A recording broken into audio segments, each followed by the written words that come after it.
Gagawa tayo ng atsara. Ito yung carrots at saka papaya. Yung papaya, pinigyan ko na yan ng asin tapos hinugasan. Tapos ito, magpapakulo tayo. Magpapakulo ako lang pala. Suka, kasi 2 cup yung aking ginadgad na carrots at saka papaya. So 2 sukang paumbong din, 2 cup din ang aking pakukuluan.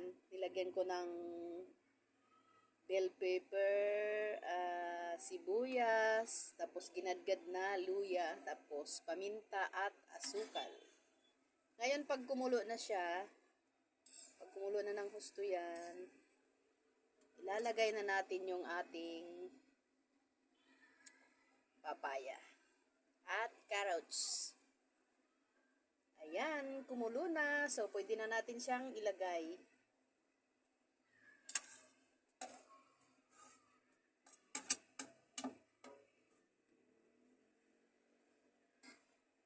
Ayan, halu-haluin lang natin siya ng para ma-absorb yung lasa. Tapos pakuloan na lang, kunting pakulo lang yan. Okay na siya.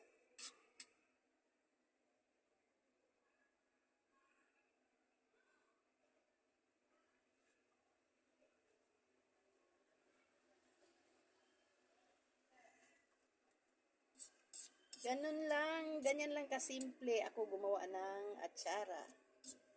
Pang partner sa prito.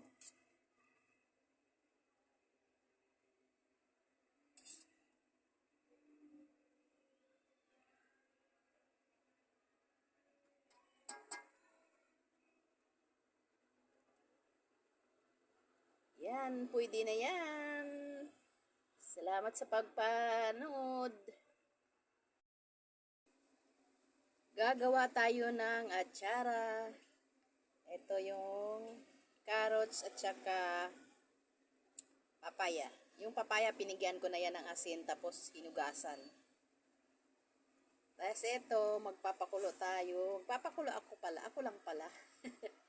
Suka, kasi 2 cup yung aking ginadgad na carrots at saka papaya. So 2 sukang paumbong din, 2 cup din ang aking pakukuluan.